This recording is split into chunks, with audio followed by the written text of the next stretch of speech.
Ahoj, vítám vás u svého dalšího videa. Dneska tu mám pro vás připravený další unboxing ze stránky magiccubemal.com.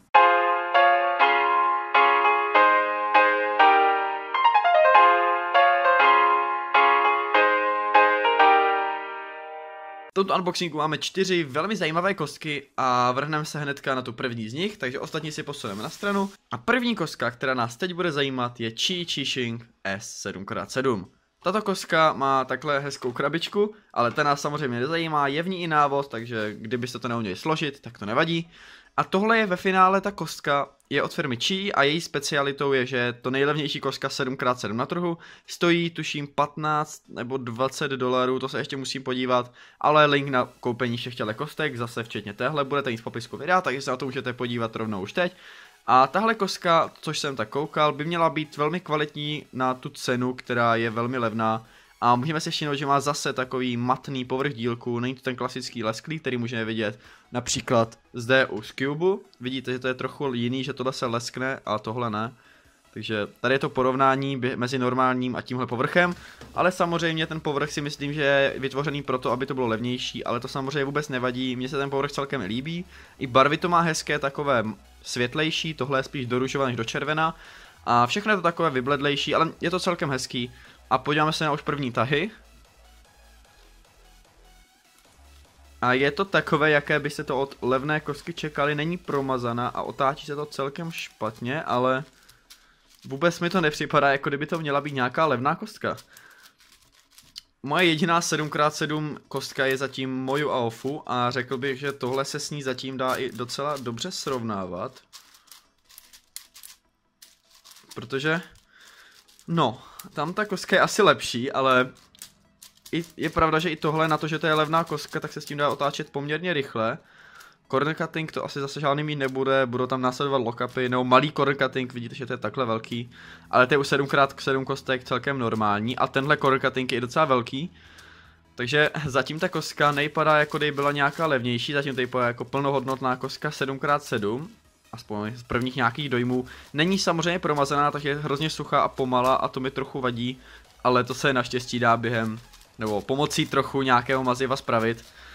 Ale zatím mi to přijde docela zajímavý, ta velikost je i příjemná, ten povrch je příjemný, ty barvy jsou celkem hezké, ale to otáčení není vůbec špatné, na to, že to vůbec není promazaný, tak si myslím, že tahle kostka má určitý potenciál a už teď můžu říct, že je to nejlepší první kostka pro člověka, který skládá 7x7 a nechce si kupovat nějaké předražené nebo nějaké zbytečně drahé, tak prostě kdo s tím začíná, tak určitě doporučuji tuhle.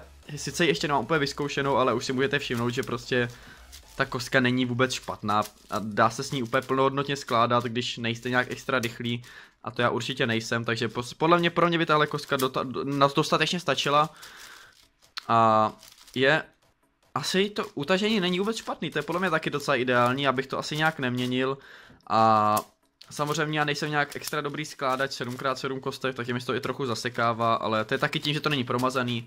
Ale jako z prvních dojmů tahle kostka si myslím, že obrovské plus. A vrhneme se na další. Teď se vrhneme na věc, která není tak úplně kostkou, je to Pyraminx Legends od Sheng Shao. Tam máme návod, máme tady krabičku, která je u všech Legends kostek. Já myslím, že už jsem tady na tomhle kanále otevíral 3x3 od Legends a co to vlastně je, to zase podobná věc jako to 7x7. Měla by to být vrstva taková levnější Pyraminxu a kostek a všeobecně různých hlavolomů. Taková levnější vrstva rychlokostek pro lidi, kteří zase nemají tolik peněz. Vím, že se prodávají i různý balíčky, kde jsou třeba 2x2 až 5x5 od toho Legends. A samozřejmě různý takovýhle věci a tohle je Pyraminx a už můžu říct, že opravdu je cítit, že tam nejsou magnety. Já zatím doteďka jsem měl Pyraminx, který neměl ani tyhle kuličky, to se možná ještě bych měl vysvětlit. Místo magnetů jsou tam používané takovýhle malé kuličky, které mají stabilizovat hlavolám, takže vidíte vždycky jak má takový kliknutí, když dotočím tu vrstvu. A teď se používají místo těch kuliček magnety a já mám dva Pyraminxy a jeden z nich je hodně špatný, takže ten tam nemá ani tyhle kuličky a jeden z nich tam má magnety a tohle je úplně něco jiného než ty magnety, to je o dost horší bych řekl, ale jinak se to hýbe docela hezky a ještě ty magnety jsou daleko slabší než tohle a jsou takový příjemnější, že to nemá takhle silný klikanec nakonec, když se to tak dá říct. Ale ta kostka se, nebo ten Pyraminx se zatím otáčí docela hezky, je to velmi hladké až teda na to cvakání. A já si myslím, že to vůbec není špatný, jako třeba první zase Pyraminx, špičky se taky otáčí docela hezky. Já moc tyhle ty hlavolamy neskládám, takže nejsem nějak úplně šíleně rychlý, ale řekl bych, že tohle není špatný, Pyraminx. Já nevím, jak moc tohle je dobrý core cutting, já bych řekl, že docela jo. Že to není špatný, podle mě je to trochu utažený, ale asi to není utažený nějak moc, asi je to tak akorát zase povolený nebo utažený, ale já si myslím, že to neskládá vůbec špatně. Zatím mi to přijde docela dobrý, až na to, že mě trochu vadí ty kuličky železný místo magnetu, ale zase to není tou kostkou nebo tím Pyraminxem, tyhle kuličky byly dřív u všech Pyraminxů a já jsem si zvykl na ty magnety, takže mi to přijde trochu divný. Ale samozřejmě pro lidi, kteří mají rádi tyhle kuličky, tak tohle bylo dobrý. Ale já si myslím, že zase jako první Pyraminx to není špatný, ale jestli se do toho fakt chcete vrhnout, tak doporučuji radši třeba moju magnetický Pyraminx nebo Pyraminx Bell od Chi X-Men, protože tohle, jako jak říkám, není to špatný, ale mě to úplně nevyhovuje, protože tam jsou ty kuličky a ty mají takový zvláštní pocit otáčení v sobě. No, já nevím, já to ještě jako rychle zkusím doskládat, abyste aspoň viděli nějak, jak to funguje. Já zase na to koukám skrz kameru, takže to není úplně ideální, ale takhle vidíte, jak to pracuje.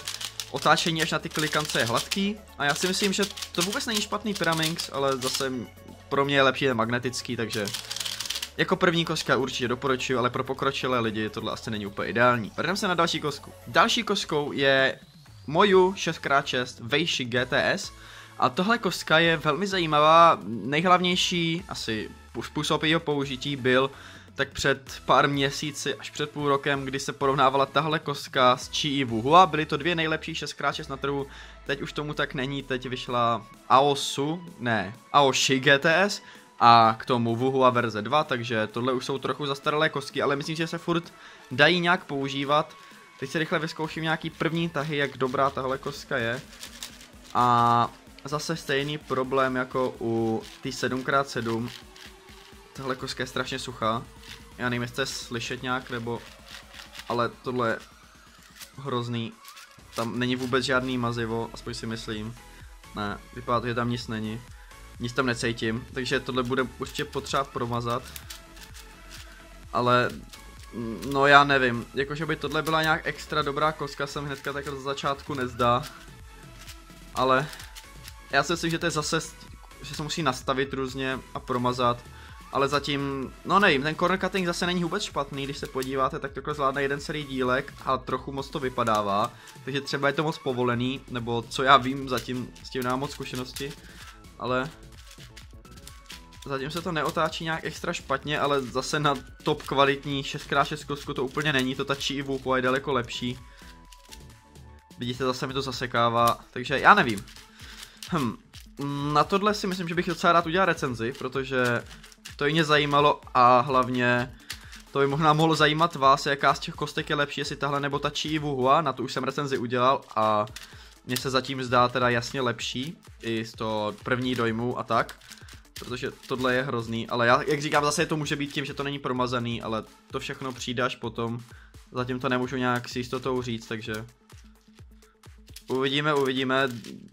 Jako je tam nějaký potenciál cítit, ale je to hrozně pomalý a hrozně suchý. A teď jak s tím otáčím, tak se to nějakým způsobem trochu zrychluje. Ale furt to není nějak zázračný. Uvidím, jak to bude vypadat potom, když tam dám to mazivo a nějak to promažu. A pak vám to zase ukážu, jak to bude vypadat. Ale to je asi k téhle kostce všechno, je celkem drahá. A na to, jak je drahá, tak si myslím, že zatím nic moc. Ale jak říkám, uvidíme v recenzi. A teď se můžeme vrhnout v klidu na další kostku, tohle už je celkem dost probraný. Tak a máme tady poslední kostku, pro mě asi nejzajímavější z těch všech. Je to nejnovější kostka z těch všech, je poměrně nová. A o co se jedná, je to Chi Sail 6.0 transparentní verze. To 6.0 je, tuším, že to je 60 mm kostka, což znamená, že je opravdu obrovská. V porovnání třeba s tou 6x6 kostkou je skoro stejně velká a to je docela šílený.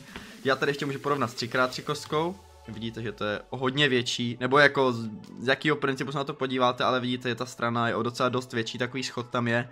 A zároveň tahle kostka je i transparentní, což znamená, že je takhle průhledná a má i průhledné samolepky a průhledné vnitřní dílky, takže v podstatě vidíte, jak ten mechanismus funguje.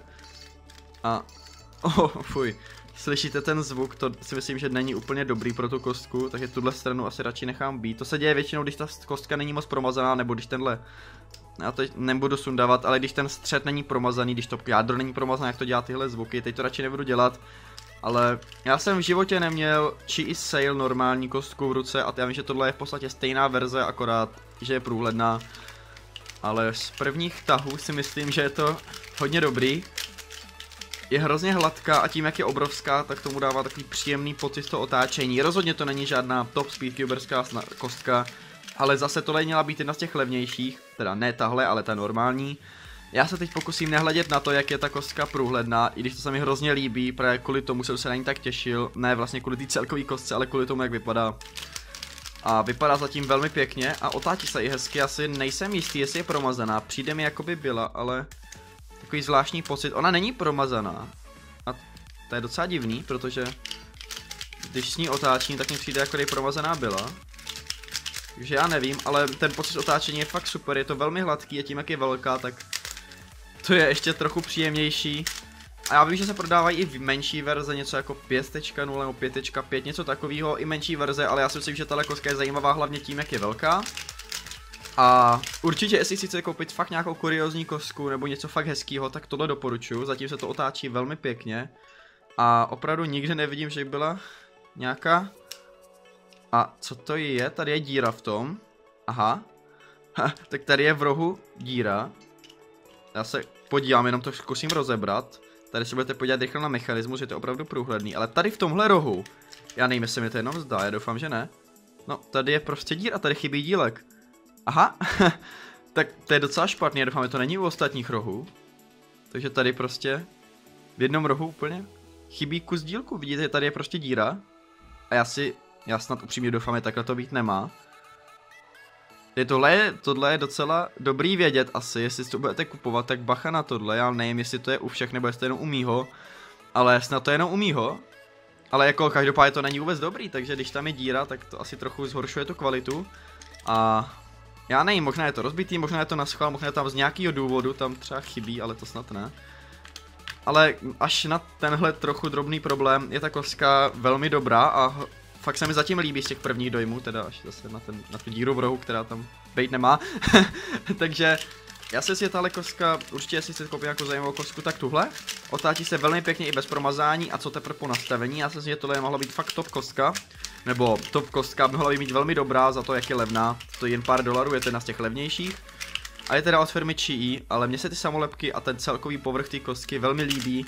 Takže tohle bude zase jedna z mých nejoblíbenějších kostek asi, to už můžu říct teď, protože se mi hrozně líbí, vypadá opravdu hezky a hladce se otáčí.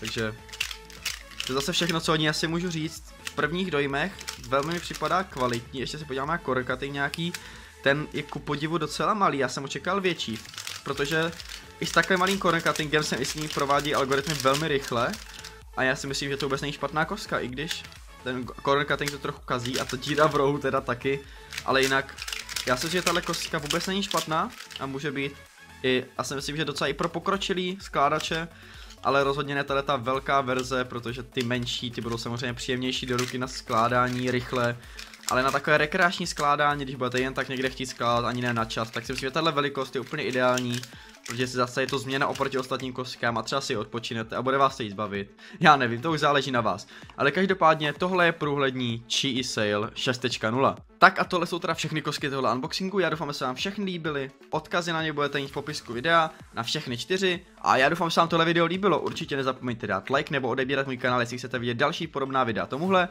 a nezapomeňte taky okomentovat, co se vám na tom líbilo nebo nelíbilo, co byste chtěli, abych změnil do příštího videa a určitě zatím se mějte. Uvidíte se s vámi u dalšího videa, u nějakého unboxingu nebo recenze, zatím se mějte. Ahoj!